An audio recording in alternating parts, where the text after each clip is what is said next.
कुमार गंगवार जी, केंद्रीय कृषि एवं किसान कल्याण राज्य मंत्री श्री भागीरथ चौधरी जी, सचिव डीआर एवं महानिदेशक आईसीएआर डॉक्टर मांगीलाल जाट जी, इस संस्थान के निर्देशक डॉक्टर त्रिवेणी दत्त जी, शिक्षकगण, कर्मचारीगण, छात्र छात्रा और अभिभावकगण, देवियों और स्वजनों। प्रिय विद्यार्थियों, देवियों और स्वजनों, पशु स्वास्थ्य और कल्याण से जुड़े इस ऐतिहासिक संस्थान में आप सबके बीच उपस्थित होकर मैं हार्दिक प्रसन्नता हो रही हूँ। मैं इस संस्थान से जुड़ी सभी पूर्व एवं वर्तमान शिक्षकों और शोधकर्ताओं को पशु चिकित्सा अनुसंधान में योगदान देने के लिए सराहना करती हूँ। पशुओं के प्लेग के नाम से जाने जाने वाली रिंडरफस्ट महामारी की रोकथाम के लिए वर्ष 1889 में स्थापित इस संस्थान ने 135 वर्ष की अपनी यात्रा में कई महत्वपूर्ण उपलब्धियां हासिल की हैं। इस संस्थान के वैज्ञानिकों द्वारा किए गए शोध कार्यों का प्रमाण इस संस्थान के नाम दर्ज अनेक पेटेंट्स, डिजाइन्स और कॉपीराइट्स में है। Prevention is better than care की कहावत पशुओं के स्वास्थ्य के लिए भी पूरी तरह से लागू होती है। बीमारियों की रोकथाम में टीकाकरण की अहम भूमिका है। ये इस संस्थान के लिए गर्व का विषय है कि राष्ट्रीय पशु रोग नियंत्रण कार्यक्रम में अनेक टीके यहीं पर विकसित किए गए, जो मेरे पूर्व यहाँ के मुख्यमंत्री ने हम सबके सामने बातों को रखा। देवियों और स्वजनों, ईशावास्यम इदम सर्वम के जीवन मूल्यों पर आधारित हमारी संस्कृति सभी जीव जंतुओं में ईश्वर की उपस्थिति को देखती है। पशुओं से हमारे देवताओं और ऋषि मुनियों का संवाद होता है।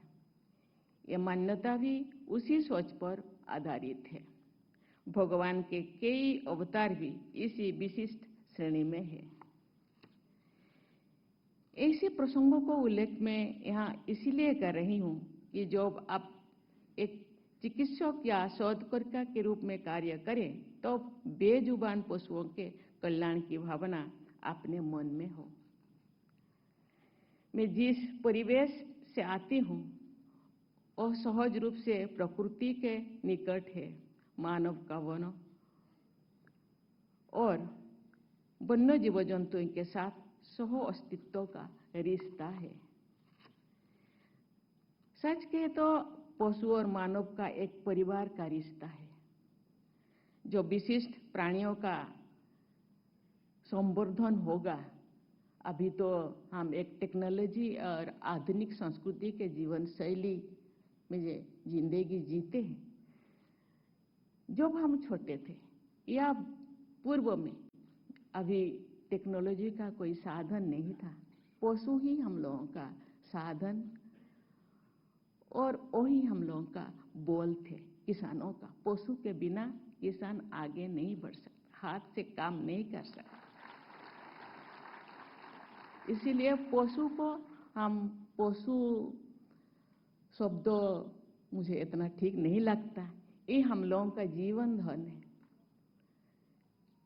उनके बिना हम जिंदगी सोच नहीं सकते। जिंदगी तो जैव विविधता बढ़गी और ये धरती तथा मानव जाति खुशहाल होती थी। जैव विविधता के शरण का एक उदाहरण है, हम जब छोटे थे बहुत सारे गीधे आप भी देखते होंगे, लेकिन आज वो गीधों की समाज अब विलुप्त हो गया है। मुझे लगता है गीधों के विलुप्त प्राय होने के पीछे पशु चिकित्सा में इस्तेमाल होने वाले रासायनिक दवाओं की भी भूमिका होनी चाहिए। बहुत सारे भूमिकाओं में से, बहुत सारे रीजन में से, बहुत सारे कारण में से ये भी एक कारण है। ऐसी दवाओं पर प्रतिबंध लगाना गीधों के संरक्षण की दिशा में सराहनीय कदम है। अभी वैज्ञानिकों ने इस दिशा में कदम उठाए, इसलिए मैं उनको बहुत बहुत धन्यवाद देना चाहती हूँ। और भी कई प्रजातियां या तो विलुप्त हो गई है या विलुप्त होने पर कगार पे है। इन प्रजातियों का संरक्षण पर्यावरण संतुलन के लिए बहुत ही आवश्यक है। भारतीय पशु चिकित्सा अनुसंधान संस्थान जैसे संस्थाओं से मेरी अपील है कि वे जैव विविधता को बढ़ाने में अग्रणी भूमिका निभाएं और आदर्श प्रस्तुत करें। मैं आज उपाधि और पदक प्राप्त करने वाली सभी विद्यार्थियों को बहुत बहुत बधाई देती हूँ। इस सफलता में योगदान देने वाले आपके शिक्षकों, परिवारजनों और अभिभावकों को भी शुभकामनाएं प्रेषित करती हूँ। आज पदक प्राप्त करने वाले विद्यार्थियों में छात्राओं की बड़ी संख्या देखकर मुझे गर्व हो रहा है कि बेटियां अन्य क्षेत्र की तरह पशु चिकित्सा क्षेत्र में भी आगे आ रही है। ये बहुत ही शुभ संकेत है। जिस चीज की हम लोगों के गवर्नर ने हम लोगों के सामने रखे कि महिलाएं भी आगे जा रही, क्योंकि जब गुहाल का काम करते थे, कैटल शेड का गांव में काम करते हैं, कौन काम करते हैं? माँ, बहन। गायों को सेवा कौन करते थे? माँ बहन करते थे, क्योंकि गायों से या पशुओं से जुड़ाव माताओं बहनों का ज्यादा है। इसलिए माता बहनें, हमारे यहाँ जमीन में भी काम ज्यादा बहनें काम करते हैं, माताएं काम करते हैं आज भी। इसीलिए इस क्षेत्र में बेटियों का जुड़ाव मुझे बहुत अच्छा लगा। बहुत बहुत धन्यवाद देना चाहती हूँ। प्यारे विद्यार्थियों, आप सब ने निरीह और बेजुबान पशुओं की चिकित्सा और कल्याण के क्षेत्र को अपने करियर के रूप में चुना है। मैं चाहती हूं कि आपके इस चुनाव के पीछे सर्वे भवन्तु सुखिनः सर्वे सन्तु निरामय की भारतीय सोच का भी योगदान रहा है। आपके संस्थान का ध्येय वाक्य है सत्यात् संजायते ज्ञानम, जिसका भावार्थ है सत्य गुण से ज्ञान की प्राप्ति होती है। मुझे विश्वास है कि इसी भावना के साथ आपके यहाँ पर शिक्षा प्राप्त की होगी और भविष्य में भी इसी मूल भावना के साथ कार्य करते रहेंगे। मेरी सलाह है कि जो भी आपके सामने दुविधा का क्षण हो, आप उन बेजुबान पशुओं के बारे में सोचिए जिनके कल्याण के लिए आपने शिक्षा ग्रहण की है। आपको सही मार्ग जरूर दिखाई देगा। मुझे बताया गया है कि पशु विज्ञान के विभिन्न क्षेत्रों में उद्यमिता और स्टार्टअप को बढ़ावा देने के लिए इस संस्थान में पशु विज्ञान इंक्यूबेटर कार्यरत है। आपको इस सुविधा का लाभ लेते हुए अपने उद्यम स्थापित करने चाहिए। इससे आप न केवल जरूरतमंदों को रोजगार दे पाएंगे, बल्कि देश की अर्थव्यवस्था में भी योगदान कर पाएंगे। विश्व भर के प्रतिष्ठित संस्थानों और उद्यमों में सेवारत यहाँ के पूर्व विद्यार्थियों भी इस कार्य में आपका मार्गदर्शन कर सकते हैं। देवियों और स्वजनों, आज दुनिया भर में वन हेल्थ की अवधारणा महत्व प्राप्त कर रही है।